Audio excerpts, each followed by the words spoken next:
शिक्षण आणि नोकरीत मराठा समाजाला 10% आरक्षण, दोन्ही सभागृहात विधेयक मंजूर, तर सुप्रीम कोर्टात आरक्षण टिकवण्याचं सरकारसमोर आव्हान. सगळे सोयऱ्यांच्या अधिसूचनेवर 6 लाख हरकती, छाननी सुरू, मुख्यमंत्र्यांची विधानसभेत माहिती. तर अधिसूचनेच्या अंमलबजावणीला भुजबळांचा विरोध कायम, गुणरत्न सदावर्तेंची कोर्टात जाण्याची तयारी. स्वतंत्र आरक्षण नको, सगळे सोयऱ्यांच्या आरक्षणाची अंमलबजावणी करा, मनोज जरांगे मागणीवर ठाम. उद्या आंदोलनाची दिशा स्पष्ट करणार.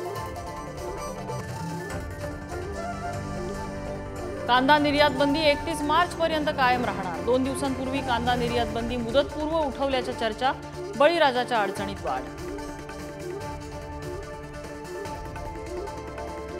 नाशिक नंतर आता पुण्यात ड्रग्जचा कारखाना, दौंडमध्ये 1100 कोटींचे 600 किलो MD ड्रग्ज जप्त. कुरकुंभ MIDC मध्ये सुरू होता ड्रग्जचा कारखाना. शिवरायांनी वापरलेली वाघनखं 4 मे रोजी महाराष्ट्रात येणार, मंत्री सुधीर मुनगंटीवारांची घोषणा. शिवभक्तांनी व्यक्त केला आनंद. चंदीगडमध्ये सर्वोच्च न्यायालयाचा भाजपला दणका. चंदीगडमध्ये इंडिया आघाडीचा उमेदवार महापौरपदी, आपचे कुलदीप कुमार चंदीगडचे नवे मेयर.